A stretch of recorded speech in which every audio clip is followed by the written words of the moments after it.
we out here in Tampa, we got to be careful crossing the street, especially with Shedeur's out here. Good impression has been made by Sanders with his attitude. Plus, he's garnered a lot of headlines for the Bucs on several occasions. Shiloh Sanders is tired of Shedeur Sanders crap.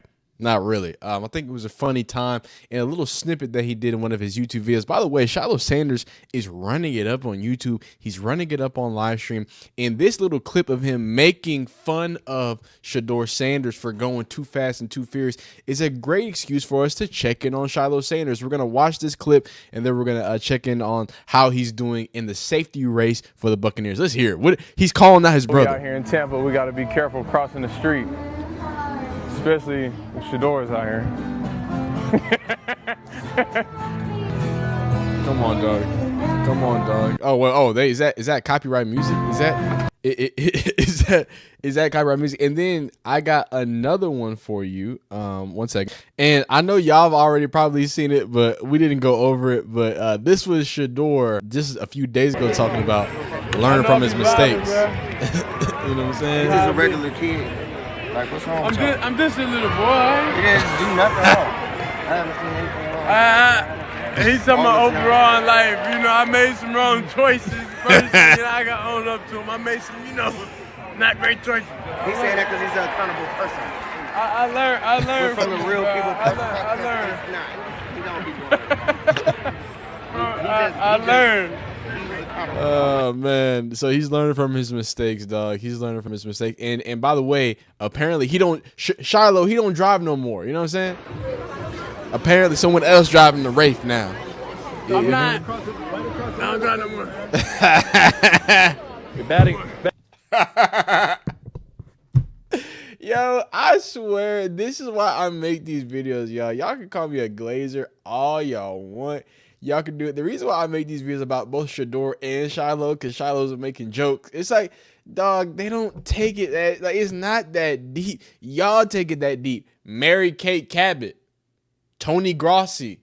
Oh, I had something for y'all in the week. Don't you worry. But this is a positive video talking about some positive things about Shiloh, man. There goes Shedeur doing positive things. We'll talk more about that in another Shedeur video. We're done with the ticket stuff. I just thought that was funny. So let's talk about Shiloh being the mayor of Tampa. Is that mayor, governor? I don't know. I didn't pass that. Here is Ric Flair shouting out Shiloh Sanders of all people. He says, for a man that can have an ego bigger than God, you're the most handsome and nicest man I have ever met in my entire life. Shiloh Sanders, the son of Deion Sanders. Thank you for the couple of hours we had together in my mind in Tampa right now. Tom Brady is gone. So oh wow, I didn't know this was long. I'm sorry. We got more from Mr. Rick, the 17-time, I believe, WWE or heavyweight champion.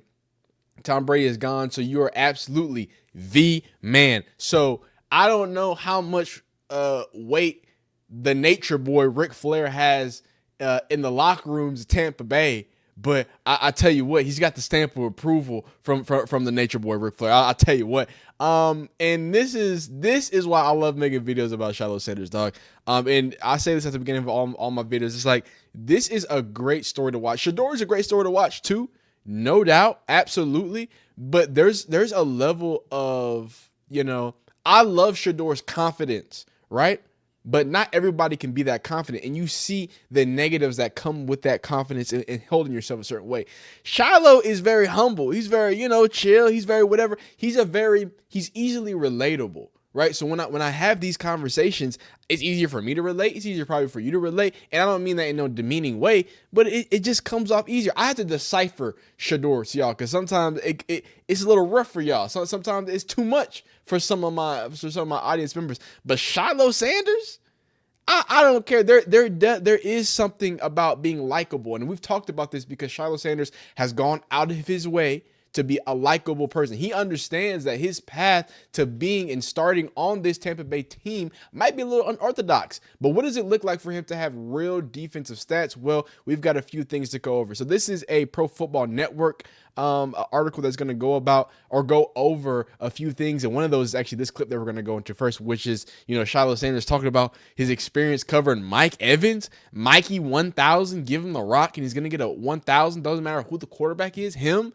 that Mikey. And then we're going to check in on Todd Bowles, what he thinks. Of course, we've seen these videos, but I think Pewter Report goes in more depth on the depth of the safety room, and we're gonna check in on JJ Roberts. He's an undrafted free agent safety, similar size to Shiloh Sanders, but he does it does it in a different way. So we're going to compare because this is going to be someone that he's going to have to beat out if he wants to play safety. But Shiloh is doing everything possible to just be on the team. So let's read this little article from Pro Football Network. It says Shiloh Sanders reveals the toughest players he's faced in Bucs offseason program as Deion's son tries to make the roster. I think it's right here. Who's the toughest receiver you practice against with the Bucs so far? Bro, y'all know Mike Evans over there, right? Bro, y'all know we practice against Mike Evans every day. Ain't no question. All right. Ain't no question. Throw me that ball, gang. He will not throw me that ball. Baker said, no way. He is a good quarterback. I Hey, promise man. he will not throw me that ball. Hey, man, and before we get into it, I'm not sure if you can tell, but I was birthed as a Baker hater because I'm a Longhorn fan. So obviously he was grabbing his nutsack over there in the Big 12. He wasn't making my Longhorns feel too good. However, what I will say is that since getting into the league, Baker Mayfield has proven me wrong. He has been improved, and even through the Carolina days when I was doubting him, through those days when I thought he just wasn't that guy, even through the Rams days, he's shown that, he might not be an elite quarterback, but I tell you what, he works like one, and he really delivers balls, and he puts his team in the right spot to do so, and I really do think it means something to be a winner. So back to the article. Coming out of the 2025 NFL Draft, the biggest story, and rightfully so, was the drastic draft slide of a quarterback named Shedeur Sanders. I don't know if you've heard of him. However, the Sanders family had another prospect trying to make it to the league in the rookie class. Apart from the polarizing quarterback, his brother Shiloh Sanders also had to deal with some adversity. While the Cleveland Browns eventually picked Shedeur at 144, his brother did not have the same luxury. Instead, he went undrafted entirely before being signed as a free agent by the Tampa Bay Buccaneers. Now, as he earns his stripes to secure a spot on the main roster, he's already been involved in some intense matchups throughout the summer. So Shiloh Sanders faced a stiff competition trying to earn Buccaneers roster spot. While Shedeur went to the offensive route as a quarterback, Shiloh followed his father's footsteps on the defensive side of the ball. Deion Sanders, over 2 decades ago, was building a resume worthy of a Hall of Fame induction. The Deion Sanders' son, a legendary corner. I don't want to hear about that. After months of activity in Tampa Bay, including rookie training camp, OTAs, and mandatory minicamp, the youngster is grinding away trying to earn a contract of the 53-man roster, but he took a reprieve to reveal what went on behind the scenes during the offseason. Recently, while live stream, he says that the toughest wide receiver is that boy Mike Evans. And I do want to talk about something, right? I want to talk about 2 things. One, like I alluded to, the fact that Shiloh is cashing in. And have y'all followed Shiloh on YouTube before? Let me just plug Shiloh's YouTube. I don't know. I don't think he needs me to help him plug it. But while I talk about it, I want to talk about something as we get here, right?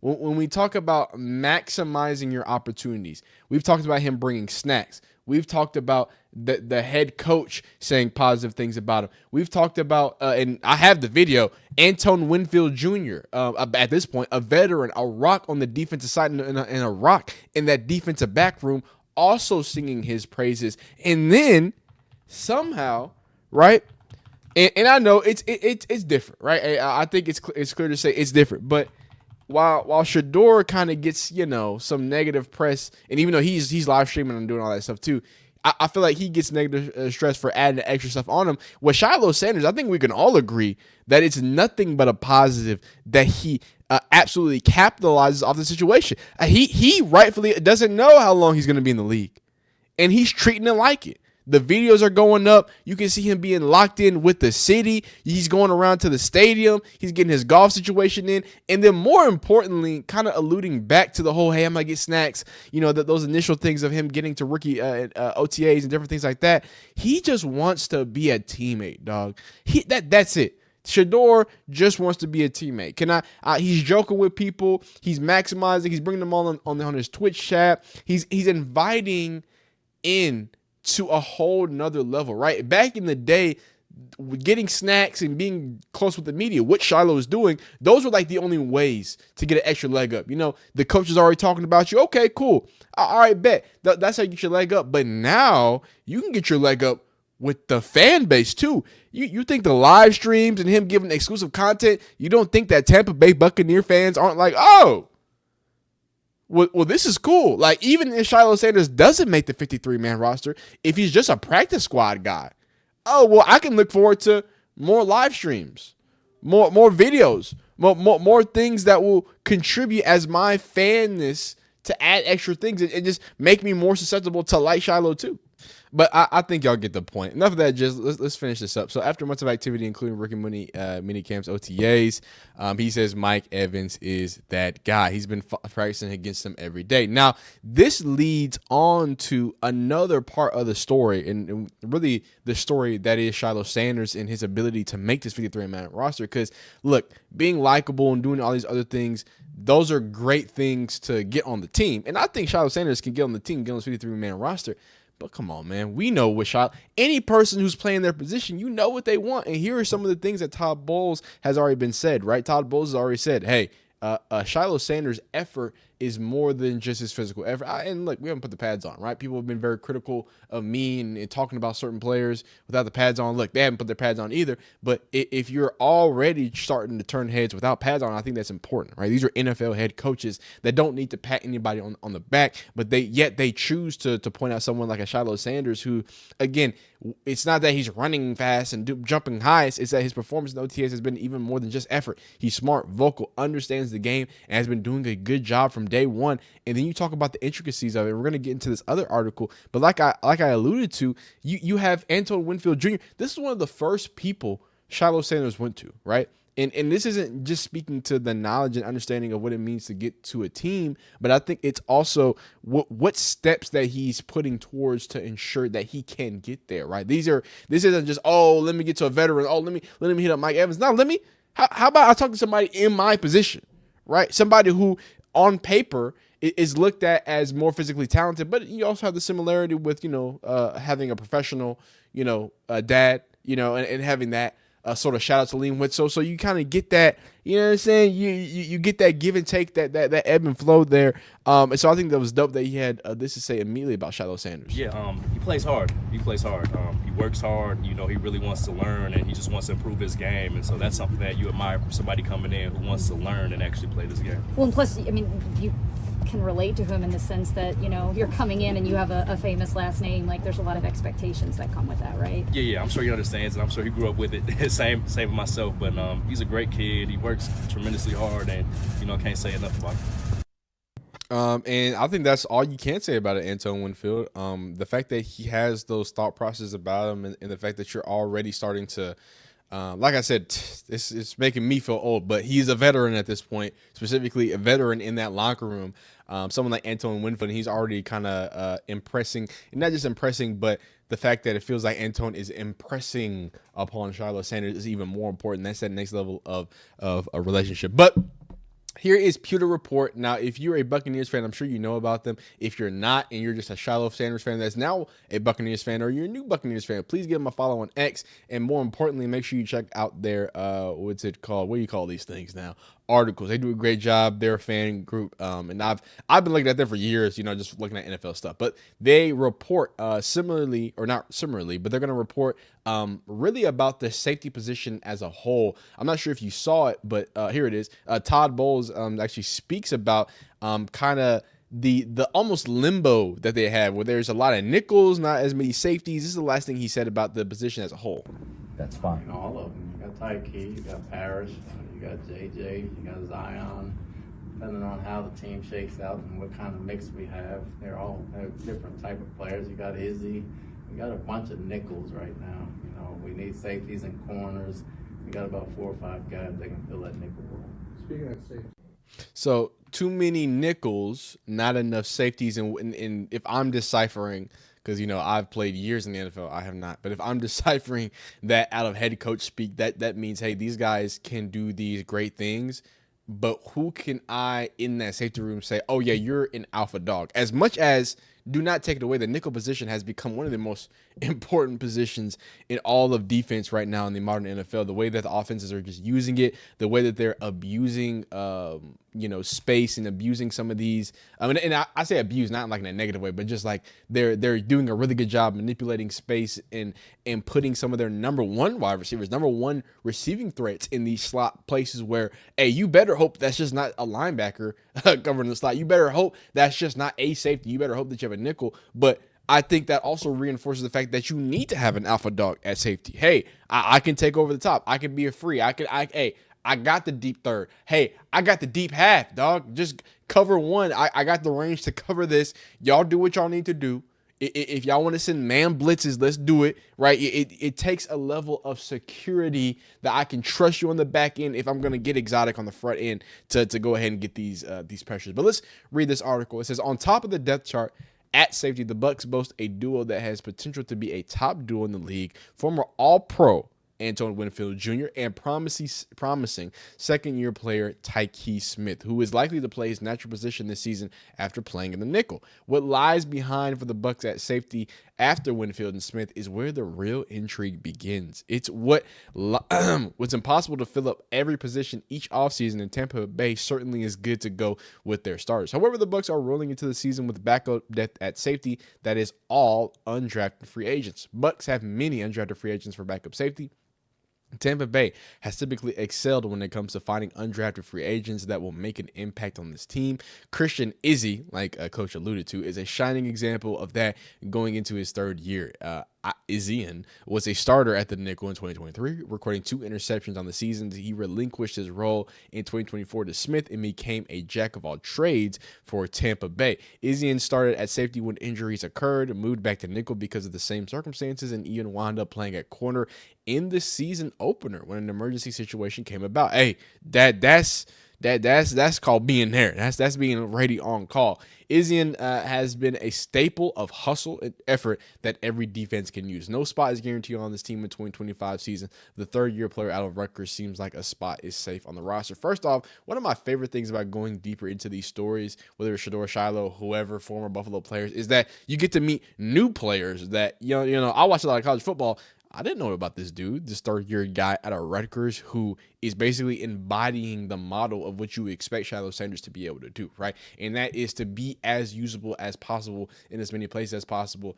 So great on him. So the next most tenured undrafted free agent Buck is Kavion Merriweather, who has been with the Bucs since 2023. Although had a brief stop with the Lions last November before going back to the Bucs, Merriweather was able to start the last 4 games of the regular season and had less than desired results. None of his overall PFF defensive grade surpassed 69. Yikes! Including the playoff loss to Washington. Merriweather will be fighting for a roster spot along with Rashad Wisdom and Marcus Banks, who each came in last year and were on the practice squad. Can one of them emerge this training camp? All right.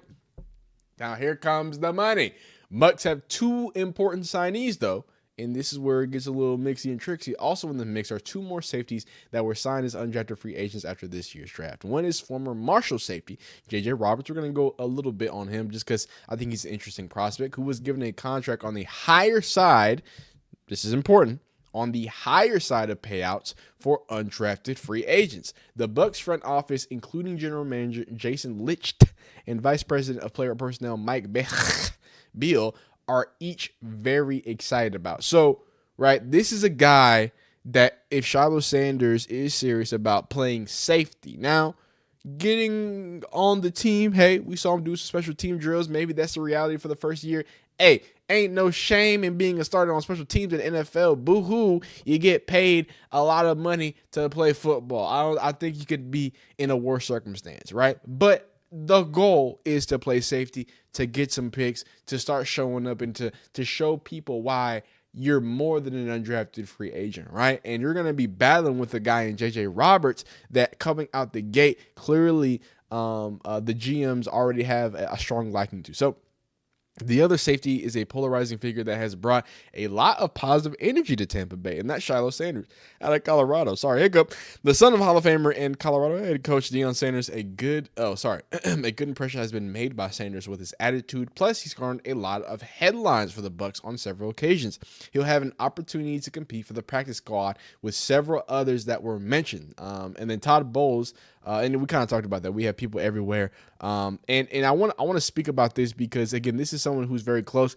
Not only does it show you the reality of the safety room, right? Like, Shiloh is on the level of, can he make the practice squad? Like, if we're being honest, that is where he is right now. Now, I don't know how long you've been watching football, but with training camp does come injuries. With training camp does come, he looks a little different in pads. Oh, he looks a little slower in pads. Oh, he's not conditioned. And those opportunities in training camp, like, we haven't even gotten to the fun stuff yet. That is when the opportunities start to open up.